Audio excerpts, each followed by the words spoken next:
the Bafana versus Botswana. A lot of people came out to the stadium to watch, there were dignitaries, a lot of politicians. The ANC was out in full force. They were attending, The DA didn't come. They don't do soccer. No, thank you. Yeah. But the ANC was there. Jacob Zuma was in the balcony waving at everybody, because elections are coming up, so you're going to see him everywhere now. Just there waving. Yeah, you're going to see him in the streets waving. You're going to see him at the rallies dancing. Yeah, he's going to be out shaking hands, kissing babies, mostly his babies, but still, vote for me. Because he knows he has to connect with the people. The ANC's having a tough time right now. This is one of the worst times in ANC history. Highest levels of corruption, lowest levels of service delivery. The ANC is just a shadow of its former self. Yeah. People in the ANC are disgusted by the ANC. They stand there like, ANC. Man. No, man, enough, man, no. Come on, ANC. They say this while looking in the mirror. Come on, ANC. Can do better, man. Come on, man. It's gotten bad. It's so bad, even Kgalema Motlanthe doesn't go anywhere with Jacob. Have you noticed this? Vice president, but you never see them together. Because Kgalema's like, I don't want that guy. Always tells Jacob's like, let's go, Kgalema. He's like, I'll meet you in front, go. No, Dr. Pambili, hamba wena, Dr. Pambili. It's gotten bad. Who do you vote for? I don't know anymore. I don't know. People are like, yeah, now it's time for the DA, Trevor. It's time for the DA. Eish, not yet.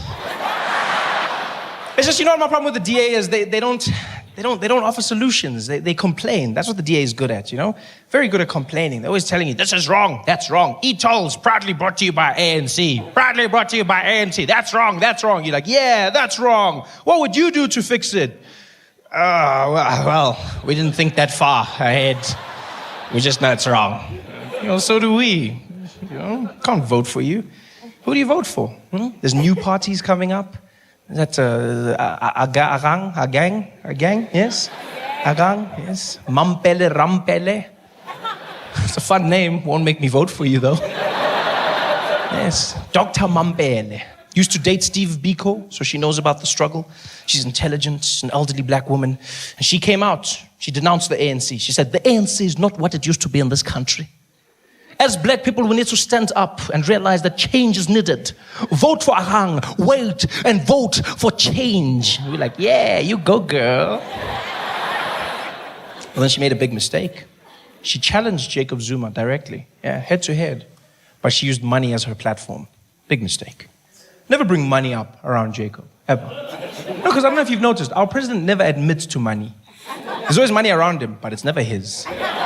Always. Oh, it's the Sheikh's money, it's the Gupta's money. It's never his money. He's always there like, no, it's not mine, it's not mine.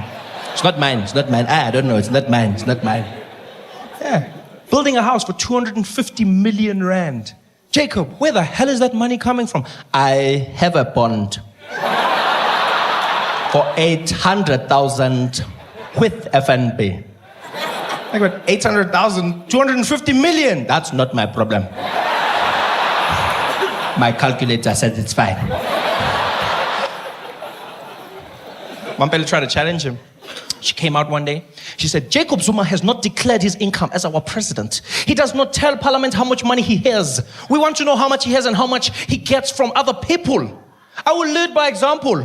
I, as Mampele Rampele, have 55 million rand. Jacob, how much do you have? People were like, yeah. How much do you... Whoa. Come again? 55 million. Where did you get that money? It's like, I'm on the board of many companies. I work very hard. Yeah, even me, I work hard. But 55 million. How much overtime is that one? 55. We had to be 55 million. It's like, no, I worked for it. But we want to know, where does Jacob get his money? Hey, don't worry about that guy, lady. Don't worry. We know where he got it. He stole it. But you, we had to be 55 million.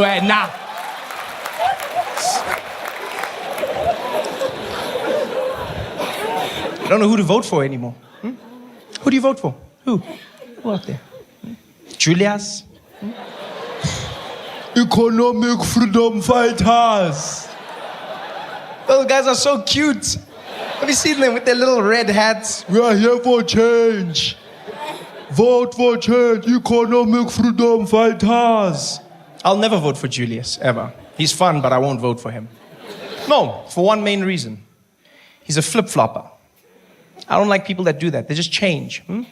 Julius, for years, preached ANC. You'd see him in the streets. Vote ANC. If the ANC loses power on this country, black people will die. And then the ANC kicked him out. Now he's like, don't vote ANC. Black people are like, Mara Julius, we don't want to die, my man. He said we'll die. I said, no, that was just for effect, my friend. Exaggerating for effect. Like, we're not taking a chance, Baba. We're not taking a chance. But nice head, eh? I can't vote for Julius. Can't do that. He's a bitter person. Bitter people do it for the wrong reasons. Yeah. Julius is basically like those guys that dates a beautiful woman. The woman dumps them. Then he turns around and calls her a slut. That's what he's done. Yeah, ANC's a bitch. I thought you loved her. Not anymore. Paris, France, to do shows. For the first time in my life, I was very excited. Always wanted to perform in Paris. Didn't know what it would be. But can I tell you? Paris is everything they tell you it is. It is easily one of the most romantic cities I have ever been to in my life. I fell in love 1,000 times. I was by myself, it didn't matter. Yeah. Every night it was just me and those bed bugs, baby.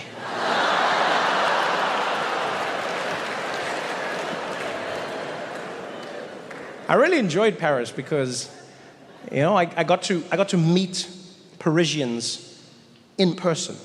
Not stereotypes, not things that you're told about them. No, actually meet French people, learn about them from them. And I learned some truly amazing things. For instance, the French have a very different relationship with work than the rest of us. All right? In that they don't give a shit about it. Which honestly I found inspiring. Yeah, I feel like a lot of us have become a little too attached to our work, We identify with our work. Have you ever asked somebody just randomly, be like, hey, tell me about yourself? And they'll be like, well, I'm an architect. And tell me about yourself. Well, I own a hair salon. And tell me about yourself. Well, I'm a teacher. And tell me about yourself. And people will tell you about what they do. It's become the thing that people focus on. The French don't do that. No. You'll never meet a French person who does that. You go up to a French person, you'll be like, excuse me, what do you do? Be like, oh, me, I go for walks with my friends, and, I like to, eat good food, and you're like, no, what do you do for a living? It's like, for a living, pardon, okay, for a living, okay, no, I breathe, and, I drink water, and, of course I have to make love,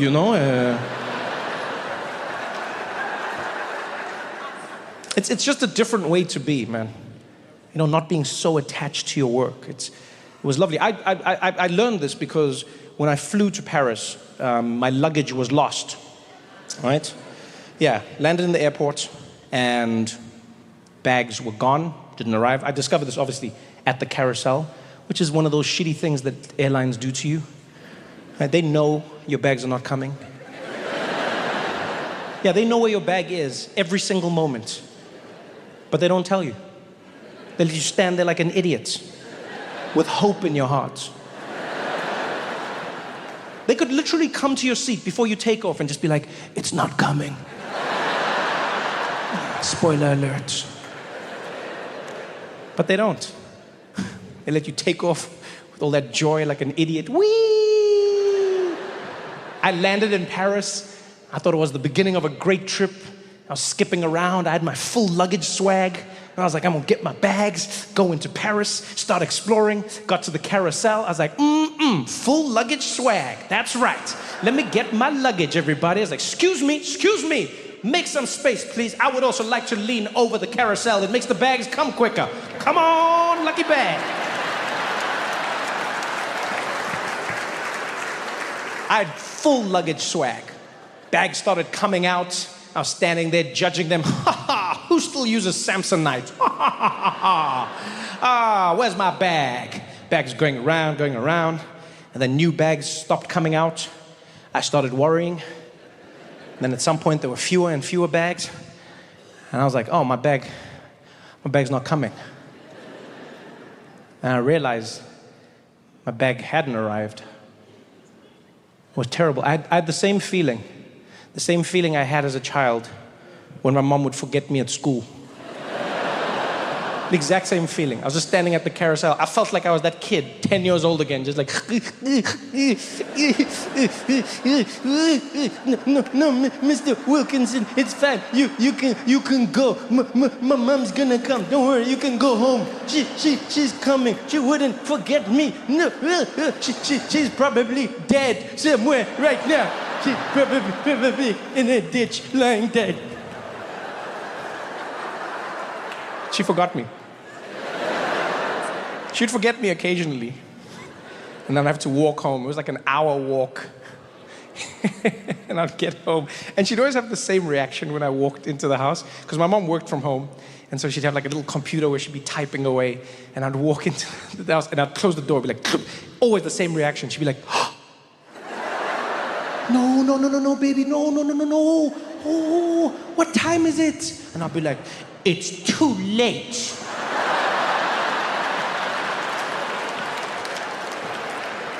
I'm not gonna lie, I hated being forgotten at school, but I savored those moments. Because it wasn't any sweat, to be honest. Like, I liked walking, you know. It's not like I'd stressed on the walk. I'd be kicking stones, singing on the way back, and then I'd get to the house and I'd be like, no, wait a minute. I loved it, because that was the one moment when I was allowed to give my mom unlimited attitude with no repercussions, none. Yeah, because when I was a kid, you couldn't just be like give attitude to your parents. Like, I wasn't a white child, you know what I mean? You couldn't. I had to watch myself. But when she messed up, ooh, I loved it. I'd walk in, she'd be like, oh, can you forgive me, baby? I'd be like, I'll think about it. So now, I had to find somebody to help me. I look around. It's an older French gentleman standing on the side. Gray hair, rosy cheeks. Short little guy with glasses. And so I walked over to him, and he was wearing a red vest. And in French, it read, information.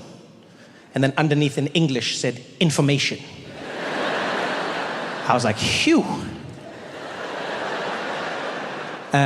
Bonjour, hello, hi. He's like, oh, hello, bonjour. I said, English, French? He said, English? Yeah, oui. I said, okay, could you help me, please? My luggage didn't arrive. I would like to know, what do I need to do?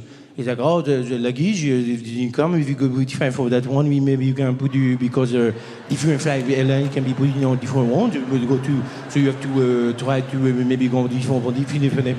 Maybe they will come for tracking, look inside the app, and that one you can be fine for you, because it's not the more different ones, because we are not in control with the airport, but these different ones they are putting for the airline, they are in control, so maybe you can choose for that one. I was like, okay. All right, let's try French. Let's see what happens. Finally, we figured it out. He sent me off to a special area where you go and, I guess, make a report. And when I get there's another French guy who's behind the counter, much younger, right? He was like maybe Algerian, Moroccan of descent, but very French, cool guy. And he's behind the counter helping someone. He's like, okay, thank you very much, thank you. Next, please. And I walk up, I'm like, hey, man. He's like, hey, what's going on, my brother? How are you, man? What's up with you? What's up?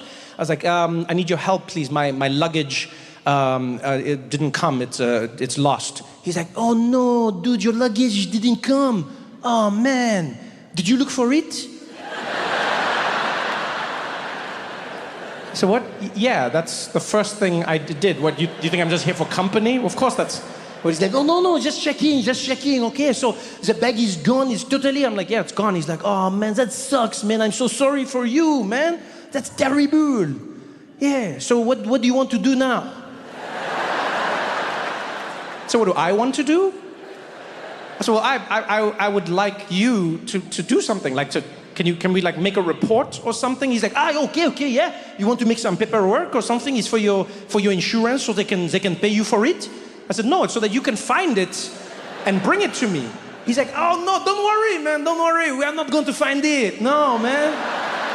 No, don't worry about that. No, you know, it's Paris, man. When the bags are gone, they are probably gone. Yeah, they don't ever pop up. Sometimes if you are lucky, but if it's not here by now, it's probably gone, you know. It's Fridays, there are some strikes, you know. Just you can leave. Don't even stress yourself. You can go. It's like, Don't even stress myself. Yo, this is my luggage. This is like all my clothes. He's like, yeah, but you are in Paris. You need clothes? This is Paris, man. Come on, Paris. Go and buy some clothes. What's wrong with you, man? Chill. He was so confident. He made me feel like I was wrong. Like I doubted myself. I walked away and I was like, am I wrong? Am I too attached to my luggage? He wasn't lying. Paris does have a great selection of clothing. I had to go and buy clothes because I had nothing for my shows, for anything. And if you ever do go to Paris, take some extra money for the clothes shopping. It's amazing.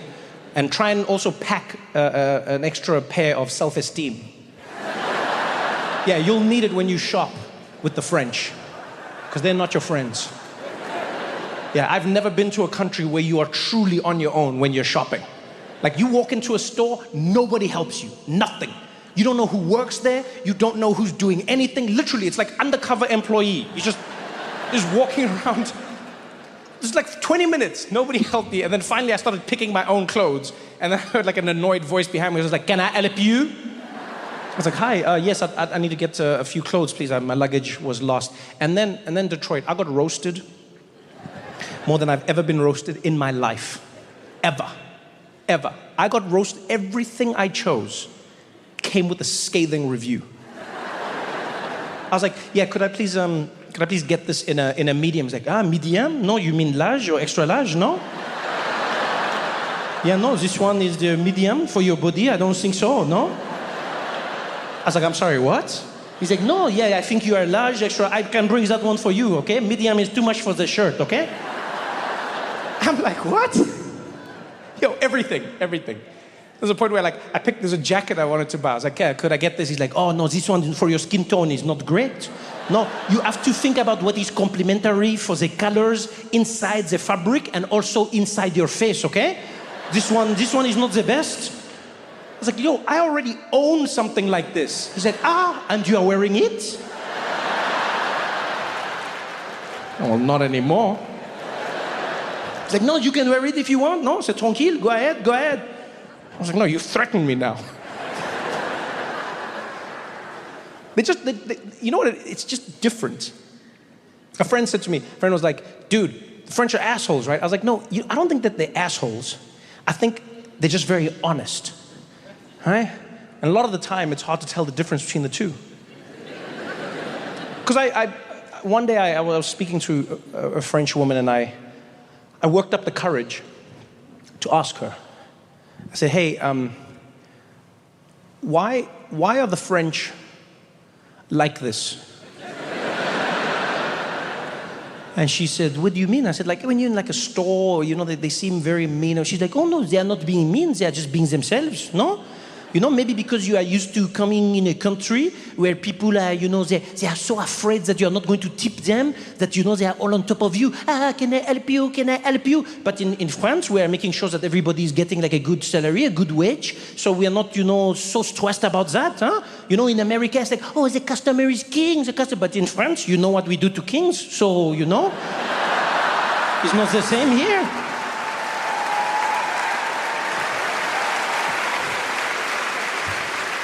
The French don't play that game.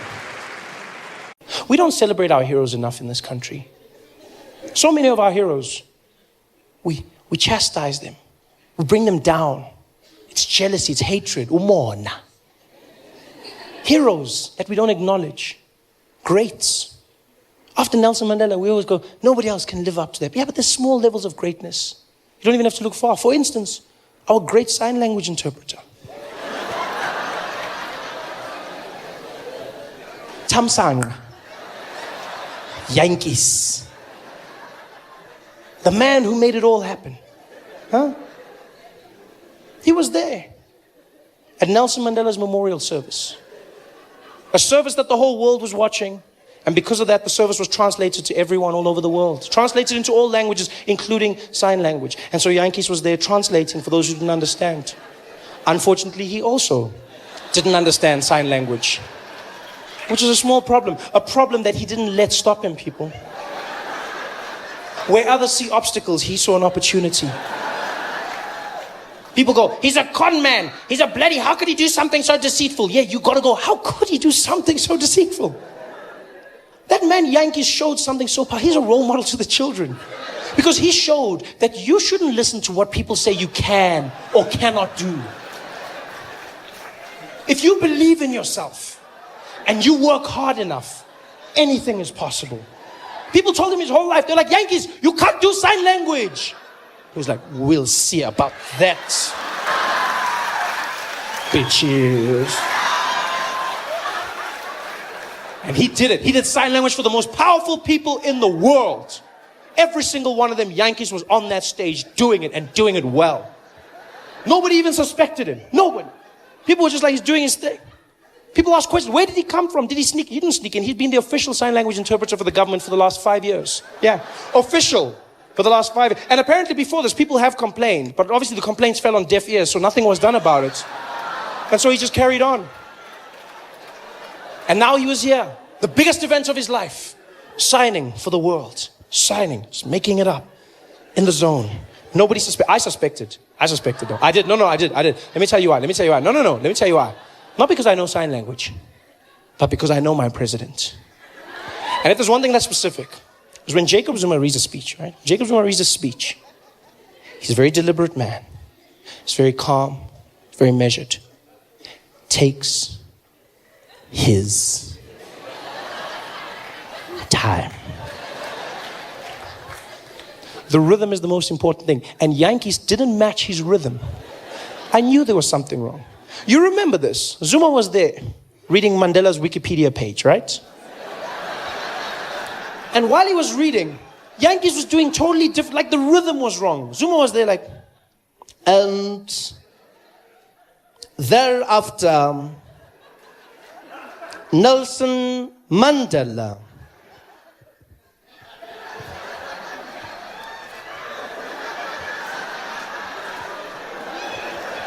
went to Robben Island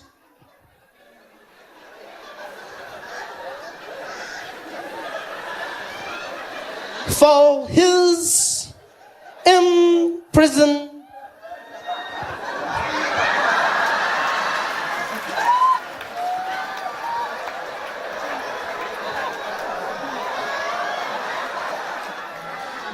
Term and to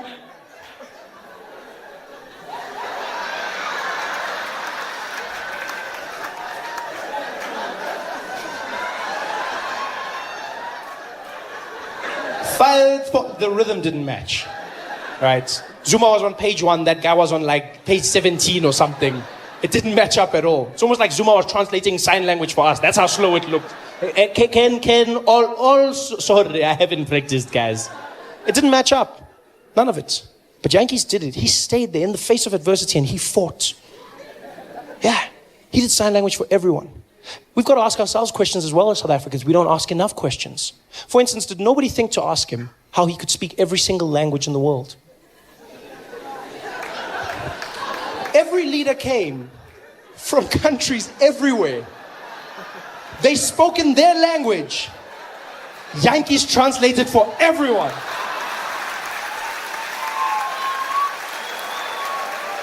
Did nobody stop to ask? Even for a second. The president of Brazil is standing up there. Nelson Mandela, estou pai. Nós de você, de casa, do gosto muito, pelado que estava pesado. Nós do Yankees was there.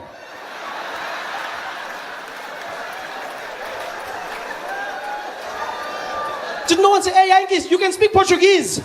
I'm in the zone, Baba, I'm in the zone. I'm in the zone. Did nobody think to ask? He did sign language for everyone. The ambassador of China was up there.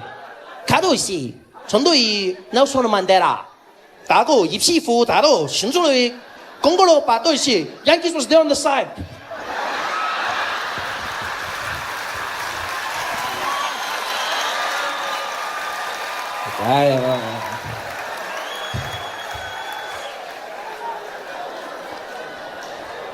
He just made it up. He made everything up.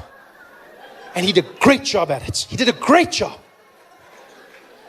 But then, like a true South African, he just took it too far. Enough wasn't enough. That's our problem in South Africa. That's all it is. We don't know when to stop. We take it too far. The same thing happens with tenders, all of these things.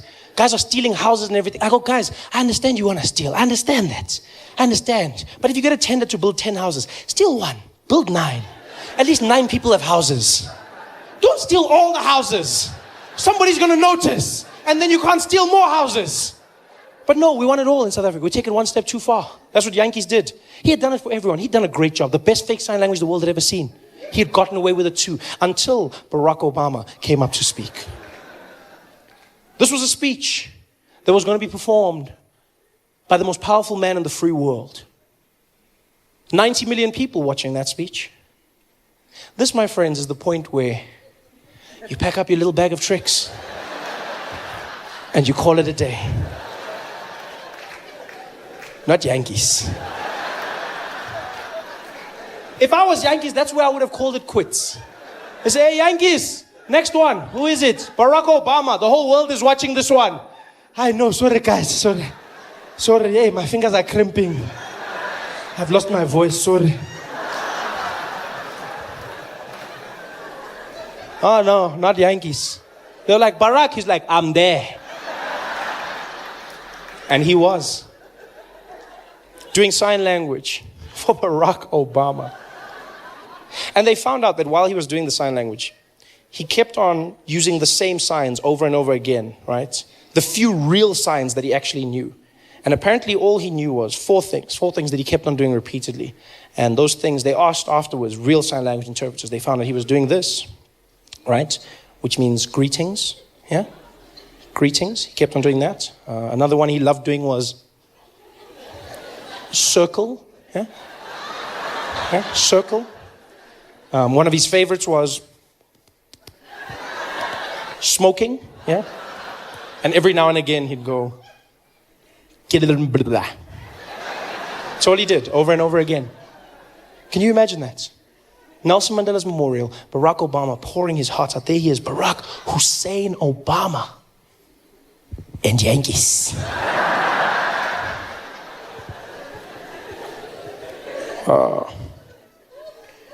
As Americans, Nelson Mandela's a man that showed that through peace, you could free not only the prisoner, but also the guard.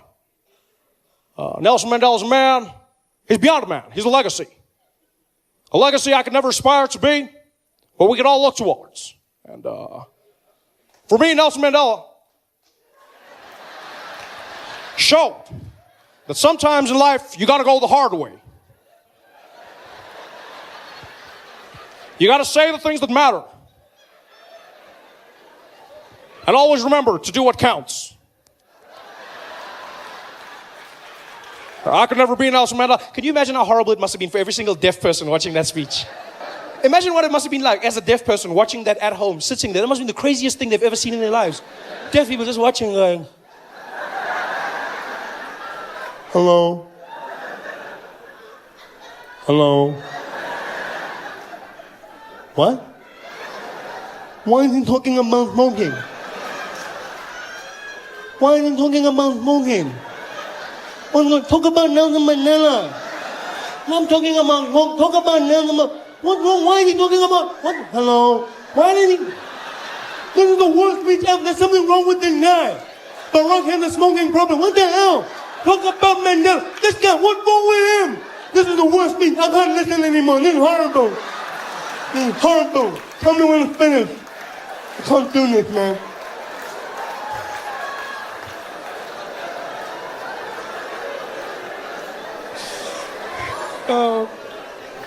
That speech must have been ridiculous.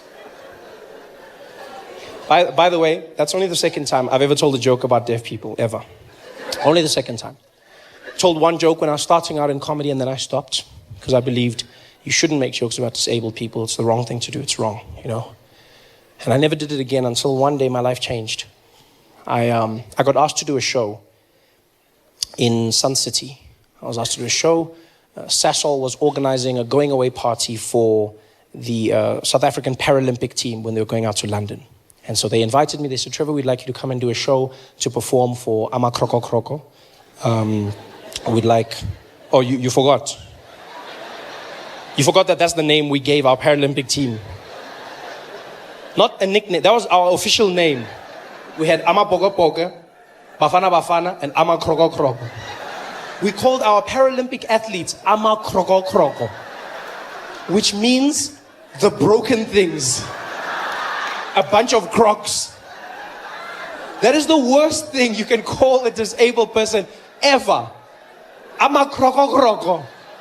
That is what we call. You can't Ama Kroko. That's probably what Reva said to Oscar that night. That's the only thing I can think of. Don't you call Ama Kroko Kroko? Ah!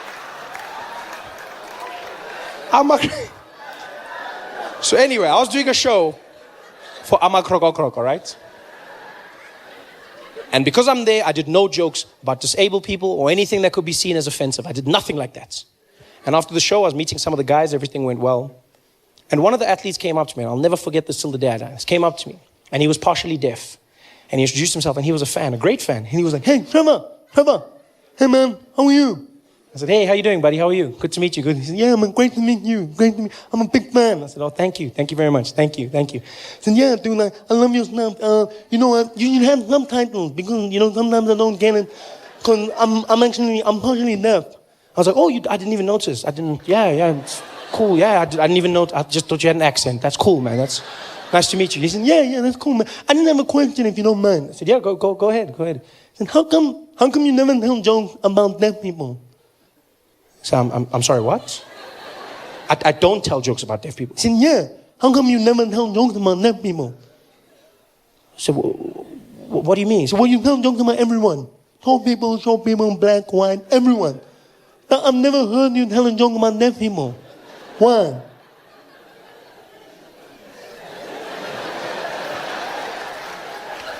So you've never heard me tell a joke about deaf people? Yeah.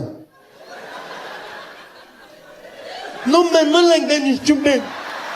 No, man, you're an idiot. I said, no, dude, I don't know. I don't make jokes about deaf people. He said, yeah, why not? I was like, because I shouldn't make jokes about deaf people, because if I did that, then deaf people would be hurt and they would be offended. Why would we be hurt? It's not like we don't know we're deaf. So I thought I was protecting you. Protecting us from what? From laughing. We also want jokes. We're deaf. Yeah, we know we're different, but we still want the same things. I was like, yeah, but you know what's funny is you say I must make jokes, right? But even if you're cool with it, you know who will complain? People who can hear. Yeah, they'll complain on your behalf because that's what people do. They get offended for other people. They'll be the ones going, oh, Trevor Noah's an asshole. He made jokes about deaf people. You're like, so? Why do you care? I said, because it hurts. It hurts. He's like, dude, you're a comedian. Suck it up. Hey, it's easy for you. No, dude, just make the joke. If the jokes are funny, people will laugh and then we move on. I was like, yeah, you know what? You say that. But then what do I do if they complain? He's like, dude, if they complain, okay? You know what? Go do the jokes. Go do the jokes. And then, if they complain, you must do what I do. I was like, what do you mean? He's like, just don't listen. Hey guys, thanks for watching. Make sure to subscribe to my channel so you can win cool prizes. And by prizes, I mean surprise. There's no prizes. It's a free YouTube video, you greedy. Just click the video, man. Why you want free things on free things? I hate it when people come after sports. I have to hope that your team has won. It's just too much pressure on me, you know? Last week, the Springboks lost. People came to the show, they were grumpy. This was like a row of Afrikaans guys the whole time just looking at me like... It's like I was the ref. They're just sitting there in their Springbok tops, all of them. I mean, it could have been the team. I don't really know. I don't know, because I don't know what they look like. I only know a few guys. Could have been them. They're super angry. Afrikaans people get angry when the Springboks lose, eh? Bloody ref. The ref robbed us. Stupid ref. Bloody guy giving out yellow cards like it's bloody Christmas here, man. I'm like, what? Who gets yellow cards for Christmas? That's not the point. Shut up. You know what I mean. What a horrible Christmas there would be. Merry Christmas! Yellow card. 10 minutes. Go away. Go away. I'm not surprised when the guys get angry, you know? I'm not surprised when Afrikaans guys get angry, because rugby itself is a very angry sport. It's just like, you know, I always get weirded out the way they tackle each other, they're crunching and they're busy punching and fighting, and, you know, it's weird for me when the ref stops the fights. That's the weirdest thing. Like, he'll stop it and go, hey guys, come on, we don't need that violence in this sport, come on. And they go, play the game. That's better. People walk off the field bleeding, bruised. One guy came back on with a bandage. Why would you come? Like, you're bleeding. Just sit. You bleed. Like, blood is your body's way of telling you to stop. That's what your body's saying. And you come back. What are you doing? Where's your mom? Just sit down and relax. No, I want to play rugby.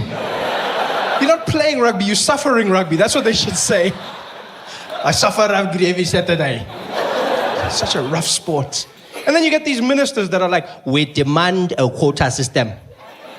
We want more black players in the national rugby team. And black people are like, maybe you, Baba. Maybe you. Ngena. Me, I'm here. Quota system. It's tough. People get angry when the Springboks. The Springboks, they don't even need to lose a lot. One game and people get depressed, you know? They're like an A student that gets a B and people are worried, you know? Whereas when Bafana loses, no one really cares. Oh, Bafana. We've become so complacent with that team. Like, anything is enough for us. Have you noticed that? Anything. Yeah, Bafana's like our special child, like, you know? Where's there, like, hey, welcome home, Bafanas, welcome. What happened? Oh, you got a D. Well done, boy. Got a D, eh? Hey, at least you finished the test this time.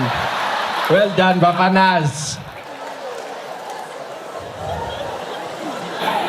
Bafana, that's what they do. They lose or they draw. They don't win. No. Drawing is a win for us. Yes, we drew. They lose. Although they won their last qualifying match against Botswana. That was a good thing, yes. Bafana beat Botswana. Yes, the great footballing nation that is Botswana. Destroyed them. 2-1. They won't mess with us again. I'm glad Bafana won. I'm glad, you know. It was a weird match, though. We were in Durban when the match was being played. And it was a weird day because Bafana won, but then they weren't through yet because we needed Ethiopia to lose in order for them to go through, which is always weird. Bafana does that to us. You always have to support other teams and them. It's so much stress. Now you're there. Come on, Gabon. And so Bafana won, but the people in the stadium didn't know the other results. So they were happy. They were cheering. They thought we're going to Brazil. People were happy. The guy in the stadium, well done, Bafana. People, yeah. Unfortunately, Ethiopia has qualified for the Brazil World Cup. It was the first time in my life I heard a depressed and confused vuvuzela, Sounded like an animal dying in a corner somewhere. Because 1 minute it was confident, it was there like...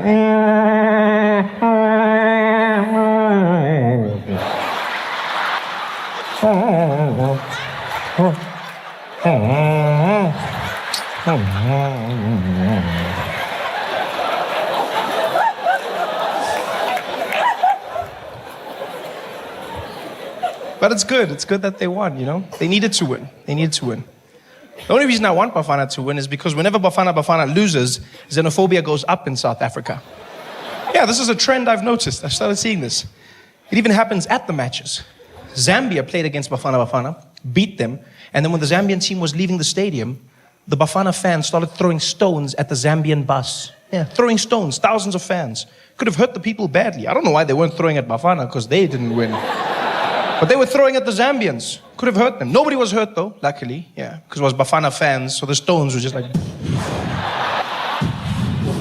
just couldn't hit the targets.